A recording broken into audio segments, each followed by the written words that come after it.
when everything still made sense. My name is Marcus, and I'm about to tell you how my entire life collapsed in just 3 days. But before I take you through that nightmare, I need you to see where I was, because what happened to me could happen to anyone watching this video. If you've ever felt secure in your life, thinking tomorrow will be just like today, drop her in the comments. Because that's exactly where I was on Friday, October 13th. That Friday evening, my downtown Chicago apartment was buzzing with life. The dining room table, a solid oak piece I'd bought with my first bonus check from the marketing firm, was practically groaning under the weight of food. I'm talking about a spread that could have fed twice as many people. Honey-glazed ham that cost me $40 at the deli on Michigan Avenue, roasted vegetables still steaming from the oven, fresh sourdough bread from that bakery that always has a line around the block, and 3 bottles of wine that Sarah had brought back from her Napa Valley trip. 8 of my closest friends filled every seat around that table. Jim, my college roommate who'd become a successful architect, was in his usual spot by the window, telling jokes so bad they were actually funny. Sarah, my friend since high school, was showing off photos from her latest European adventure, her 3rd international trip that year. My upstairs neighbor, Mrs. Chen, a sweet 70-year-old woman who'd lived in the building longer than anyone, had joined us with her famous pork dumplings that everyone always raved about. The October wind was howling outside, rattling the windows of my 15th floor apartment, but inside everything felt perfect. The warmth, the laughter, the clinking of glasses. It was like a scene from a movie about successful young professionals living their best lives. "Marcus, you've really outdone yourself tonight," Sarah said, raising her wine glass toward me. The city lights reflected in the dark liquid, creating tiny stars. "To our friend, the best host in Chicago." Everyone raised their glasses,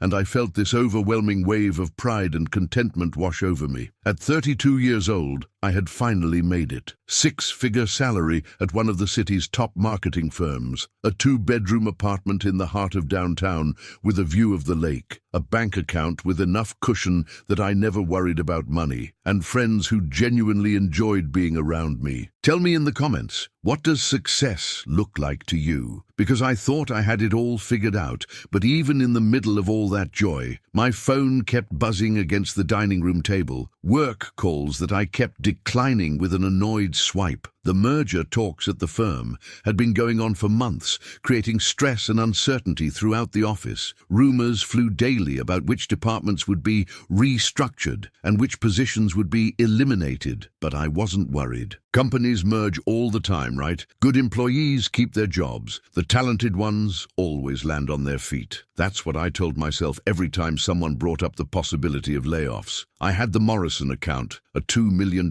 client, who specifically requested me for their campaigns. I had the Henderson project that was bringing in steady revenue. I was valuable. I was safe, or so I thought. The evening stretched on beautifully. We moved from the dining room to the living room, where I'd set up a playlist of jazz music that mixed perfectly with the conversation. Mrs. Chen told us stories about Chicago in the 1980s, when the neighborhood was completely different. Jim shared updates about the house he was designing for a celebrity client. Sarah talked about her new promotion at the law firm. I remember standing by the floor-to-ceiling windows, looking out at the glittering cityscape of Chicago at night, feeling like I owned a piece of it all. The Willis Tower stood tall in the distance. The lake stretched out like a dark mirror reflecting the moon, and the steady stream of traffic below looked like rivers of light flowing through my city. "You know what, Marcus?" Jim said, joining me at the window with his bourbon in hand. "You've got it made, man. Good job, great place, solid friends. What more could you want?" "Nothing," I replied, and I meant it. Absolutely nothing. Drop a comment if you've ever had a moment where you felt like everything in your life was exactly where it was supposed to be. Because that's exactly how I felt that night. Around 11 p.m., as people started gathering their coats and saying their goodbyes, I felt grateful in a way that almost brought tears to my eyes. Grateful for the abundance, for the warmth,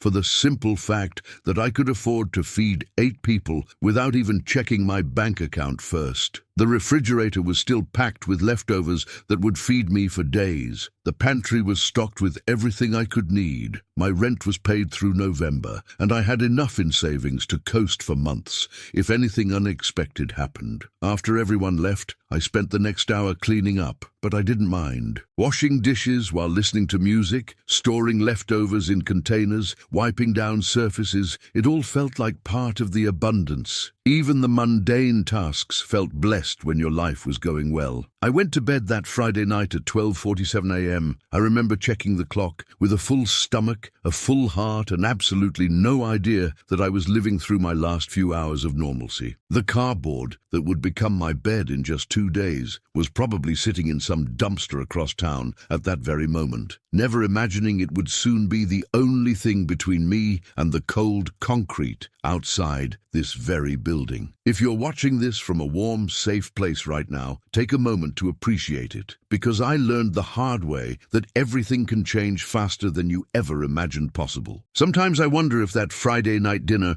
was the universe's way of giving me one perfect memory to hold on to during the hell that was about to unfold. One last taste of what normal felt like before normal disappeared forever, but I'm getting ahead of myself. The real nightmare started the next morning with a phone call that would destroy everything I thought I knew about my life. Before we move to Chapter 2, I want to know, what's the best dinner party or gathering you've ever hosted or attended? Share your memories in the comments, because after what happened to me, I've learned never to take those moments for granted. When the bottom dropped out, Saturday morning started like any other weekend in my life. I slept in until 9:15 a.m., later than usual because of the wine from the night before, and woke up to sunlight streaming through my bedroom windows. The Chicago skyline looked gorgeous in the morning light, and I could see Lake Michigan sparkling in the distance like a sheet of diamonds. I padded to the kitchen in my pajamas and fired up my expensive espresso machine, a $800 Italian beast that made coffee shop quality drinks right in my apartment. The sound of it grinding beans was part of my Saturday morning routine, along with checking my phone for messages and maybe planning a lazy day of Netflix and takeout. Tell me in the comments, what does your perfect Saturday morning look like? Because mine was about to become a nightmare I'm still trying to wake up from. The leftover aroma of Friday night's dinner still lingered in the apartment. I opened the refrigerator and smiled at the abundance inside, enough food to last me through the weekend and beyond. I was actually planning to take some of the ham to work on Monday to share with my colleagues. I was thinking about catching the new movie at the theater down the street, maybe meeting up with Sarah for dinner somewhere nice. Then my phone rang at exactly 10:17 a.m. I know the precise time because I've replayed that moment in my mind every single day since. The caller ID showed Janet Morrison, HR Director. My stomach immediately clenched. Janet calling on a Saturday morning could only mean one thing, and it wasn't good news. "Marcus, it's Janet. I need you to come into the office. Right now." Her voice sounded strained, almost apologetic. In the background, I could hear the echo of an empty office building, that hollow sound you only get when a place that's usually bustling with hundreds of people is nearly deserted. "Janet, what's going on? It's Saturday morning. Is everything okay? Just please come in as soon as you can. And Marcus," she paused, and I could hear her taking a deep breath, "bring your company laptop, access cards, and any other company property you might have at home." My blood turned to ice water in my veins. "The merger isn't supposed to be finalized until next month. What's happening?" "We'll discuss everything when you get here. Please hurry." Drop it in the comments if you've ever gotten a phone call that you knew would change everything before you even answered it. I threw on clothes without really thinking about what I was wearing. Jeans, a wrinkled t-shirt, sneakers without socks. The 20-minute train ride from my apartment to downtown felt like the longest journey of my life. Every stop seemed to take forever. Every delay felt like torture. I kept staring at my reflection in the train window, trying to convince myself that maybe it wasn't what I thought. Maybe they just needed me to handle some emergency client situation. Maybe there was a problem with the Morrison account that only I could fix. Maybe.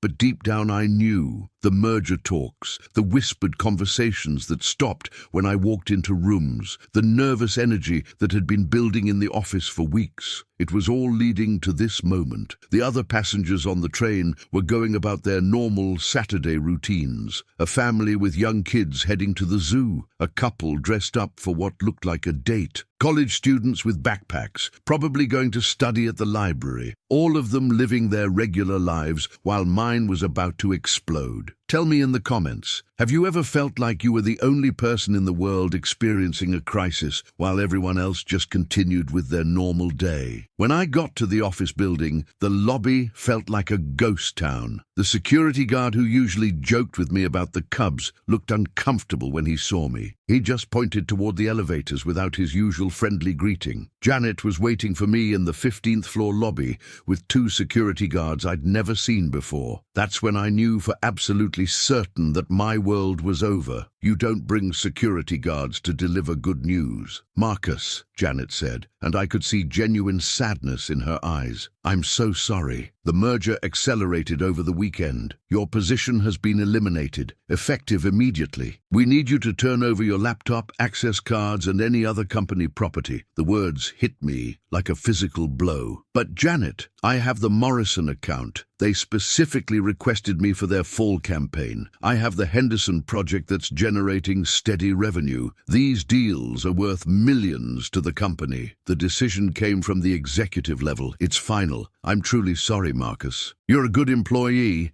but the new company structure doesn't have a place for your role. Just like that. 3 years of my life, 3 years of 60-hour weeks, missed social events, sacrificed weekends, and unwavering company loyalty, erased in a 5-minute conversation. They handed me a small cardboard box for my personal items from my desk, a framed photo of my parents, a coffee mug Sarah had given me for my birthday, a small plant I'd been nurturing for 2 years. If you've ever been laid off or fired, share your experience in the comments. How did it feel? Because I want people to understand that it's not just about losing a job, it's about losing your identity. The security guards walked me through the office like I was a criminal, past the conference room where I'd presented so many successful campaigns, past my desk where I'd worked late countless nights, past colleagues who looked away awkwardly, probably grateful it wasn't them getting escorted out. The elevator ride down felt endless, 15 floors of descent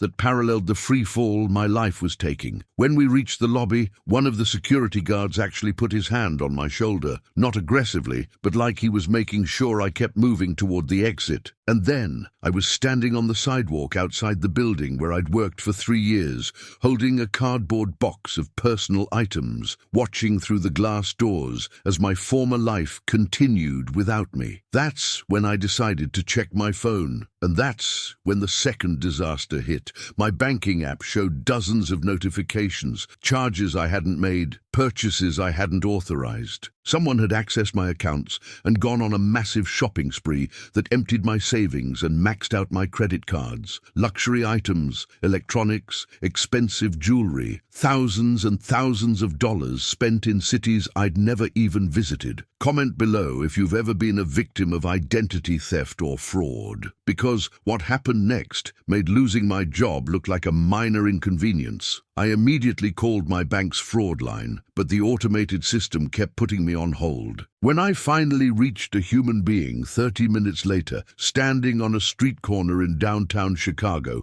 with my cardboard box of belongings, they delivered more devastating news. Mr. Thompson, we show multiple large transactions over the past 48 hours. The investigation process typically takes 7-10 business days, and fund restoration can take up to 30 days if the claims are approved. But I need that money now, I said, trying not to sound desperate. Someone stole my identity and wiped out my accounts. I understand your frustration, sir, but these investigations take time. In the meantime, your accounts will remain frozen until we can verify the fraudulent activity. Frozen accounts, no job, no income, and rent due in 3 days. That afternoon, sitting in my apartment, surrounded by the remnants of Friday night's dinner party, empty wine bottles, leftover food that suddenly looked precious instead of abundant, I tried to piece together what had happened. The fraud charges showed a pattern that pointed to someone who knew my personal information intimately. Then it hit me. Rachel, my ex-girlfriend from 6 months ago. We'd lived together for 2 years, and she had access to all my account information, passwords, even my social security number. Our breakup had been messy. She'd accused me of caring more about work than our relationship, which was probably true. She'd moved out angry, and we hadn't spoken since. Drop a comment if you think revenge is ever justified, or if this crossed a line. Because what happened next proved that some people will go to incredible lengths to hurt someone they used to love. I tried calling her, but her number was disconnected. I checked social media, but she'd blocked me everywhere. The woman I'd once thought I might marry had systematically destroyed my financial life and then disappeared like smoke. By Saturday evening, as the Chicago sun set behind the skyline I'd admired just 12 hours earlier, I'd gone from comfortable and employed to broke and jobless. The leftover food from Friday's dinner party suddenly looked different. Not like the remnants of abundance, but like potentially the last good meal I'd have for a while. I called my landlord, Mr. Peterson, to explain the situation and ask for a few extra days to sort things out. He laughed. Actually laughed. Marcus, you've been late with rent twice in the past 6 months. I warned you that the next time would be your last time. Rent is due Tuesday morning or you're out. Figure it out. Nide, tell me in the comments, have you ever had a landlord who showed zero compassion during a crisis? Because this is where I learned that some people see your worst moment as their opportunity. As I sat in my living room that Saturday night, surrounded by the furniture I'd bought with paychecks I'd never receive again, looking out at a city that suddenly felt hostile instead of welcoming, I realized I was staring at my life from the outside. 24 hours ago, I'd been an insider, someone who belonged, someone who had a place in the world. Now I was becoming one of the people I'd walked past on the street without really seeing. The abundance of Friday night felt like it had happened to someone else. The job security, the financial stability, the comfortable routine, all of it was slipping away like sand through my fingers, but I still thought I could fix it. I still believed that Monday would bring solutions, that I could make some calls, pull some strings, find a way back to normal. I had no idea that the worst was yet to come. Before we get to Chapter 3, I want you to share in the comments. What would you do if you lost your job and your savings in the same day? Because your answer might be very different from what you think. When reality hits the pavement. Sunday morning, I woke up to the sound of pounding on my apartment door. Not knocking, pounding, the kind of aggressive banging that makes your heart race before you're even fully awake. I stumbled out of bed, still groggy, still hoping that Saturday had been some kind of nightmare I could wake up from. But when I opened the door, reality hit me like a sledgehammer to the chest. Mr. Peterson, my landlord, was standing there with an official-looking document in his hand and 2 maintenance workers behind him carrying toolboxes. His face was stone cold, showing no trace of the polite landlord who'd always smiled when we passed in the hallway. If you've ever faced eviction or the threat of losing your home, drop A in the comments, because what happened next taught me that home is something you can lose faster than you ever imagined. Marcus, I told you yesterday that I was done playing games. Here's your eviction notice. You have exactly 2 hours to get your belongings out of this apartment. Mr. Peterson, please. I lost my job yesterday. My bank accounts are frozen because of fraud. I just need a few days to sort this out. I can get you the money by Friday if you just give me until... 2 hours, he repeated, cutting me off. I already have a new tenant ready to move in this afternoon. Someone who can actually pay rent on time. He handed me the eviction notice, and I could see that it had been prepared before our phone conversation yesterday. This wasn't a reaction to my situation. This was planned. He'd been looking for an excuse to get rid of me, probably so he could raise the rent for the next tenant. But legally, don't I have more time? Don't you have to go through the courts? Check the fine print in your lease, son. You waived those rights when you signed. 2 late payments constitute grounds for immediate eviction. Your 2 hours start now. Comment below, what's the longest you've ever had to pack up your entire life? Because I learned that 2 hours isn't nearly enough time to process the end of everything you thought was permanent. The October wind was brutal that morning, whipping through downtown Chicago like it was trying to strip the city bare. The weather app on my phone showed 38 degrees with gusts up to 30 mid-pH. Winter was coming early, and I was about to meet it without shelter. I moved through my apartment like a zombie, trying to figure out what to take and what to leave behind. How do you fit 3 years of your life into whatever you can carry? The furniture I'd bought piece by piece, gone. The books I'd collected since college, gone. The kitchen appliances, the artwork on the walls, the comfortable bed where I'd slept peacefully just 12 hours ago. All of it suddenly belonged to someone else. I managed to stuff the essentials into 2 large suitcases and a backpack. Clothes for different weather, important documents like my birth certificate and social security card, my phone charger, a few family photos, and the leftover food from Friday night's dinner party. Everything else, my entire adult life, stayed behind. Tell me in the comments, if you had to pack your most important possessions in just 2 hours, what would you take? Because this exercise taught me the difference between what we own and what actually matters. The maintenance workers were already changing the locks before I even finished packing. One of them, a guy about my age with kind eyes, pulled me aside as I was dragging my suitcases toward the elevator. Hey man, I'm sorry about this. I've seen it happen too many times. You got anywhere to go? I'm working on it, I lied. He handed me a piece of paper with some addresses written on it. These are the homeless shelters downtown. Most of them fill up early, so get there before 5 p.m. if you can. And here, he pressed a $20 bill into my hand. It's not much, but maybe it helps with food for today. A complete stranger showing me more compassion than my landlord of 3 years. That $20 felt heavier than the suitcases I was carrying. If someone has ever shown you unexpected kindness during your darkest moment, share that story in the comments. Because those moments of human decency become lifelines when you're drowning. I spent Sunday afternoon calling everyone I could think of. My parents in Florida were surviving on Social Security and couldn't afford to help with travel or money. Sarah was out of town on a business trip until Thursday. Jim's wife was 8 months pregnant with complications, and they didn't have space for house guests. Mrs. Chen wanted to help, but her lease strictly prohibited overnight visitors, and she couldn't risk eviction at her age. By 4 p.m., I was sitting in a 24-hour diner on State Street called Mel's, nursing a cup of coffee and trying to make it last as long as possible while I figured out my next move. The waitress, Maria, was a woman in her 50s with tired eyes but a gentle smile. She kept refilling my coffee without being asked and glancing at my suitcases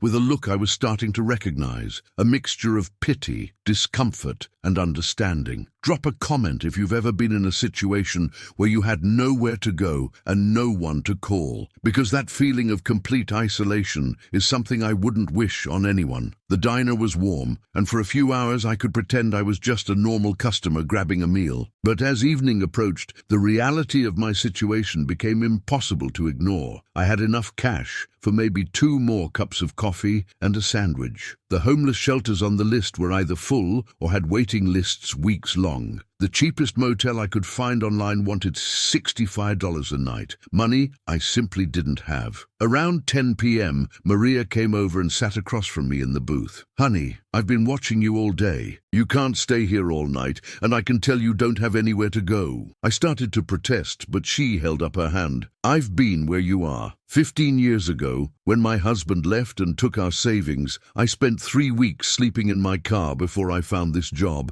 and got back on my feet. I'm not judging you, but I need to be honest. The manager comes in at midnight and he won't let you stay. Comment below if you've ever had to sleep in your car or somewhere that wasn't really shelter, because what happened next taught me that sometimes dignity is a luxury you can't afford. As Mel's Diner prepared to close at midnight, I found myself standing on the sidewalk outside my former apartment building with 2 suitcases and a backpack, staring up at the windows that used to frame my life. The new tenant had already moved in. I could see different curtains, different lighting, different furniture arranged in the space that had been mine just that morning. That's when I discovered the cardboard. Behind the building, near the dumpsters where I used to thoughtlessly throw away abundance without a second thought, there were several large appliance boxes that had been broken down and discarded. The maintenance crew used them when tenants moved furniture in and out. I recognized them because I'd seen them when I moved in 3 years ago, full of hope and dreams about my new adult life. The irony hit me like a physical blow. I took the largest, cleanest piece of cardboard I could find. It had held a refrigerator according to the printing on the side, and laid it against the brick wall of my former home. Using my suitcases as a windbreak, I created a small shelter in the alley where I used to park my car. Tell me in the comments, have you ever been so exhausted physically and emotionally that comfort became more important than pride? Because that's where I learned that survival sometimes requires abandoning everything you thought you knew about yourself. The concrete was cold and unforgiving,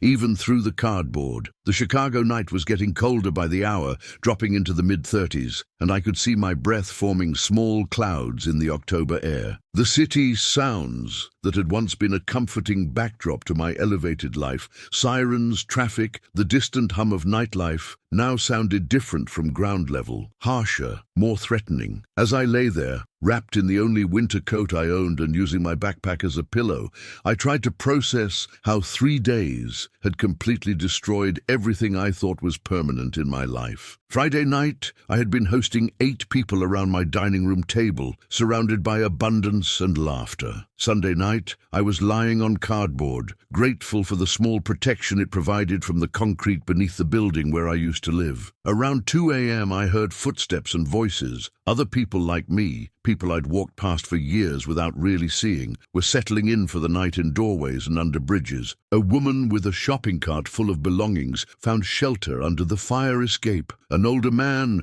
wrapped in a tattered sleeping bag, claimed a spot near the building's heating vent. If you've ever walked past homeless people without really seeing them as individuals with stories, share in the comments. Because I learned that every person on the street was someone's Friday night dinner guest before they became invisible. "First night out here?" the older man asked, his voice surprisingly gentle. "Yeah," I admitted. "It gets easier. Not better, but easier. Name's Frank. Been on the streets for 2 years since my disability payments got cut off." Frank shared practical advice that probably saved my life. Which spots stayed warmest, which police officers would hassle you, and which ones would leave you alone. How to make $1 stretch for 2 days, where to find free meals. "The thing nobody tells you," Frank said, "is that you don't become homeless because you're lazy or addicted or crazy. You become homeless because you're 3 bad days away from the street. And most people just never have those 3 bad days happen all at once." Drop a comment sharing what you think causes homelessness, because before this happened to me, I had opinions. Now I have experience, and they're not the same thing. As the temperature dropped further and the wind picked up, I pulled my coat tighter and tried to find a position on the cardboard that didn't hurt. Every few minutes, I'd look up at my former apartment windows, now dark, wondering if the new tenant appreciated the warmth and security I'd taken for granted. The building's security light cast long shadows across the alley, and I could see my breath in the cold air. Somewhere in the distance, a church bell chimed 3 a.m., and I realized I was living through the longest night of my life. But I was wrong, because Monday morning would teach me that rock bottom has a basement, and I was about to discover just how far down a person can fall when they're already lying on cardboard in an alley. Before we move to the final chapter, I want you to comment. What would you do if you found yourself homeless with no money, no job, and no family nearby? Really think about it, because your answer might surprise you. when rock bottom becomes foundation. Monday morning, I woke up to someone gently shaking my shoulder. For a split second, in that hazy space between sleep and consciousness, I thought I was back in my warm bed, and this whole nightmare had been just that, a nightmare. But the cold concrete beneath the cardboard quickly reminded me where I was. It was Mrs. Chen, my former upstairs neighbor, crouching beside me in the alley behind what used to be our building. She was holding a thermos of coffee and a paper bag that smelled like heaven. If you've ever had someone show up at exactly the moment you needed them most, drop A in the comments. Because what happened next taught me that angels sometimes come disguised as elderly Asian women with thermoses. "Marcus," she said softly, her voice full of concern but not pity, "I brought you coffee and some breakfast." She handed me the thermos, and when I unscrewed the top, steam rose up, carrying the aroma of real coffee. Not the bitter stuff from gas stations, but the kind she made in her apartment every morning. The warmth of the metal container against my frozen hands felt like a miracle. The paper bag contained homemade dumplings, the same ones she'd brought to Friday night's dinner party, which now felt like it had happened in another lifetime. They were still warm, wrapped carefully in cloth napkins. "Mrs. Chen, you don't have to—" "Shush," she said firmly, settling down on one of my suitcases like it was a park bench. "I've been exactly where you are. 42 years ago, when I first came to America from Taiwan, I slept in alleys and doorways for 2 weeks before I found work and a room to rent. This was completely new information to me. Mrs. Chen, with her neat apartment, her gentle smile, and her perfectly organized life, had always seemed like the epitome of stability and security. Comment below if you've ever discovered that someone you thought had it easy actually survived struggles you never imagined. Because this conversation changed everything I thought I knew about success.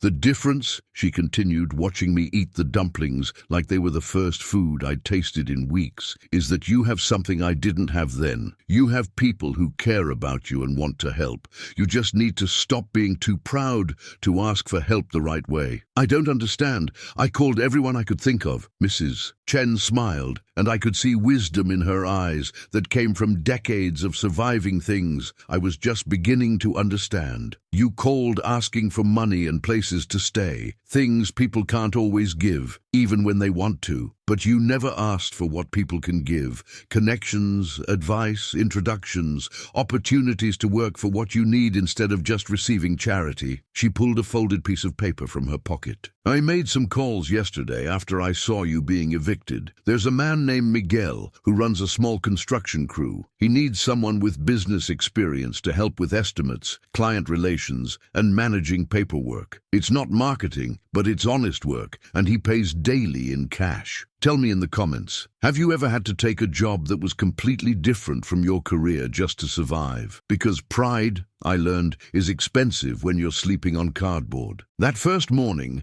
Mrs. Chen walked me 6 blocks to a community center I'd passed hundreds of times but never really noticed. Inside, there were resources I never knew existed: free showers, job placement services, a food bank, and most importantly, people who understood that homelessness wasn't a character flaw. It was a circumstance that could happen to anyone. The shower was the first hot water I'd felt since Saturday morning. Standing under that stream of warmth, washing 3 days of fear and desperation off my body, I cried for the first time since this whole nightmare began. Not just tears of grief for what I'd lost, but tears of gratitude for the kindness of strangers who were helping me find my way back to being human. Miguel Gonzalez was waiting for me in the community center's job placement office. He was a stocky man in his 50s with calloused hands and kind eyes, wearing work clothes that had clearly seen years of honest labor. "Mrs. Chen tells me you have business experience," he said,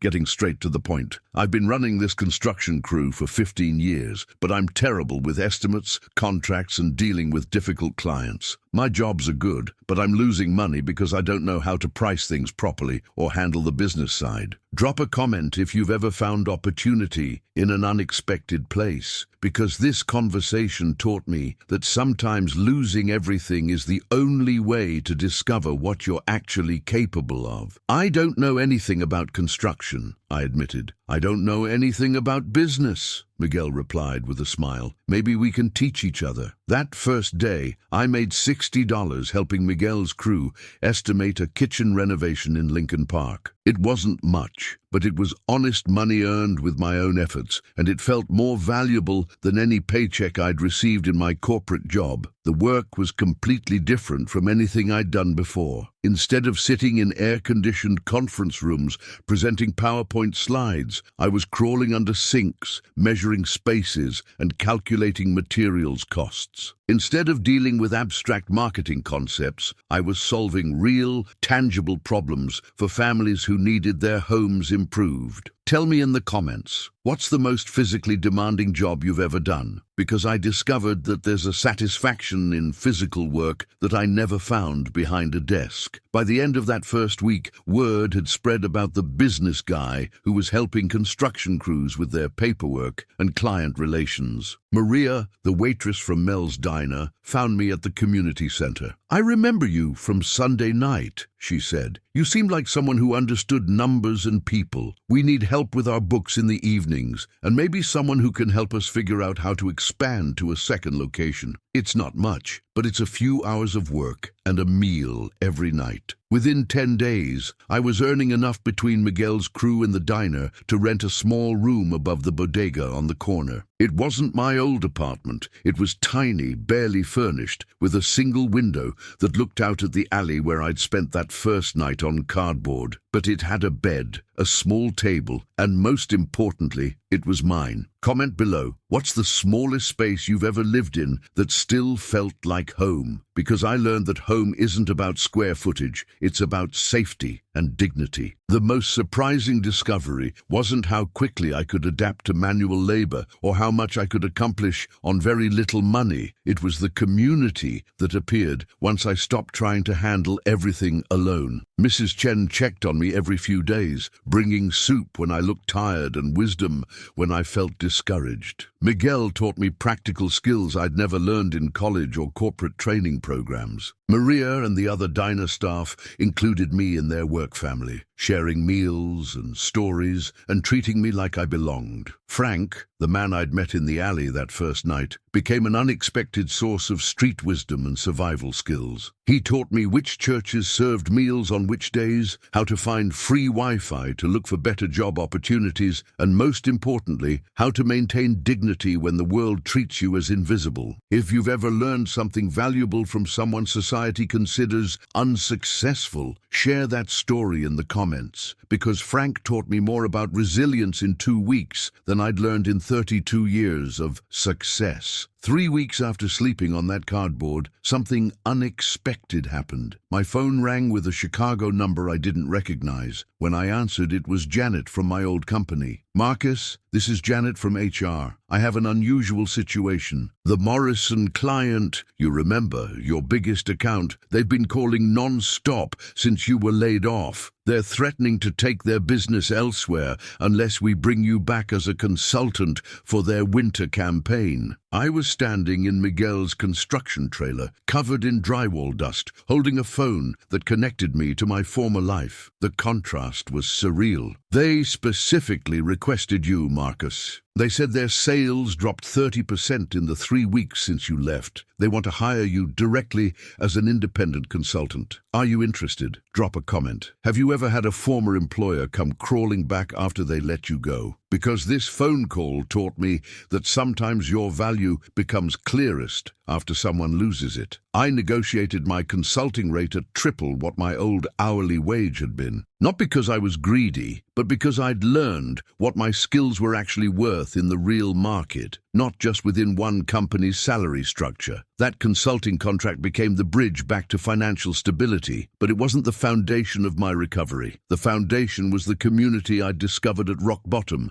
people who valued effort over status, who measured success by kindness rather than bank account balances. 6 months later, I moved into a small but comfortable apartment just 4 blocks from where I'd spent that first night on cardboard. Not downtown this time, not with lake views or premium amenities, but with something I'd never had in my fancy apartment. Neighbors who actually knew my name and cared about my well-being. Tell me in the comments, would you rather live alone in luxury or in a modest place surrounded by people who truly care about you? Because this experience completely changed my definition of wealth. Miguel offered me a full partnership in his construction business, which had grown significantly with proper business management. The Morrison client led to 3 other consulting contracts. Maria and her husband opened their second diner location, and I helped them with the business plan and investor presentations. But here's what changed the most: my Friday night dinners. I still host them every week, but they're completely different now. The guest list isn't just successful professionals with interesting careers and overseas vacation stories. Mrs. Chen is always there, and Miguel when he's not working late, and Maria when the diner can spare her. Frank comes sometimes when he's not spending nights at the shelter or staying with his nephew, who occasionally lets him crash on the couch. Sarah still joins us when she's in town, but now she sits next to people she never would have met in my old life. People with stories that make her business trip complaints seem trivial by comparison. Comment below. When you think about your social circle, how diverse is it really? Because I learned that my old successful life was actually incredibly narrow. The table isn't as grand as my old oak dining room set. It's a folding table I bought at a thrift store and covered with a tablecloth Mrs. Chen made from fabric remnants. The food isn't as expensive, but it's more abundant than ever before because everyone brings something to share. Miguel brings tamales his wife makes. Frank contributes day-old bread from the bakery where he sometimes works.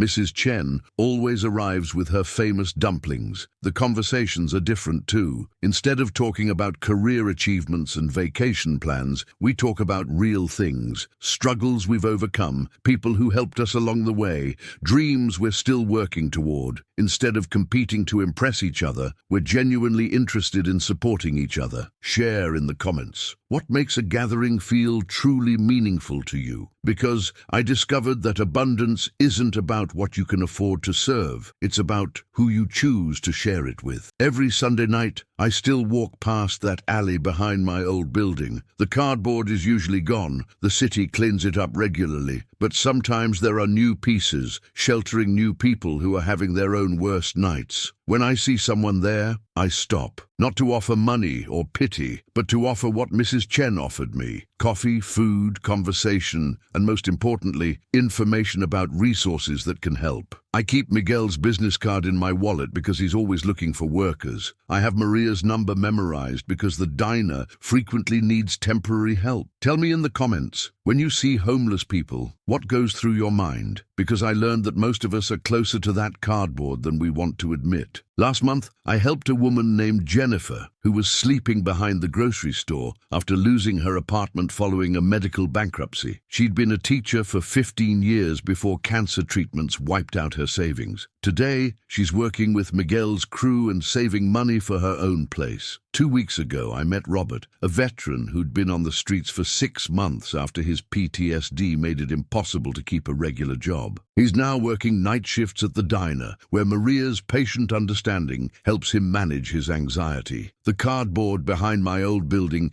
has become my reminder that rock bottom isn't the end of your story. It's just the place where you discover what you're really made of when everything else is stripped away. Drop A in the comments if you believe that our worst moments can become the foundation for our best selves. Here's what I want everyone watching this to understand. I didn't become homeless because I was lazy, addicted, or fundamentally flawed. I became homeless because I was 3 bad days away from the street, and those 3 bad days happened all at once. Job loss, identity theft, and an unsympathetic landlord. Any one of those problems would have been manageable. All 3 together created a perfect storm that destroyed everything I thought was permanent. But here's the more important truth. I didn't recover because I was special or because I worked harder than other people in my situation. I recovered because I was lucky enough to encounter people who saw my humanity when I'd forgotten it myself. Mrs. Chen, Miguel, Maria, Frank, they didn't save me with money or handouts. They saved me by treating me like I still mattered, like I still had value to contribute to the world. Tell me in the comments, who has seen your worth when you couldn't see it yourself? Because those are the people who remind us that we're more than our worst circumstances. The most profound lesson from those weeks on the street wasn't about gratitude or humility or any of the things people assume you learn from hardship.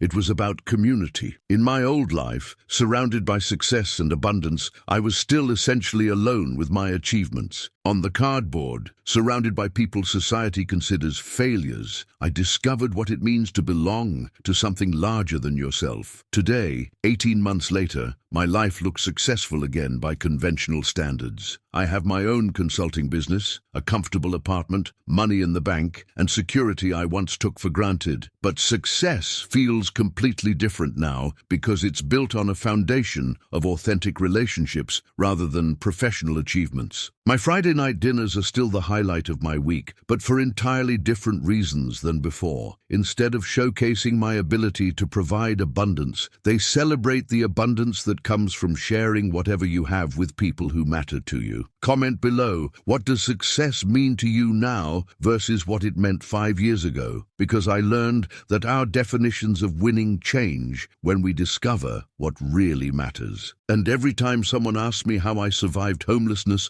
I tell them the truth. I didn't survive it alone, and I didn't survive it by being strong. I survived it by accepting help from people I'd previously been too proud or too busy to notice, and by learning that asking for help isn't a sign of weakness, it's a sign of wisdom. The cardboard taught me that the difference between abundance and poverty isn't just money. It's community, dignity, and the knowledge that someone would notice if you disappeared. Friday night I had a table full of food, but was still essentially isolated in my success. Sunday night on the cardboard, I discovered I wasn't alone in my struggle, and that made all the difference. If this story resonated with you, please share it with someone who needs to hear it. And if you're going through your own difficult time right now, remember, rock bottom isn't your destination. It's just your starting point for building something better. Most importantly, tell me in the comments, how will you treat the next person you encounter who's struggling? Because kindness is the only currency that matters when someone is sleeping on cardboard, dreaming of Friday night dinners they may never have again. Don't forget to subscribe if you want to hear more real stories about resilience, community, and discovering what really matters when everything else falls apart. Because everyone has a story worth telling, and everyone deserves a seat at someone's table.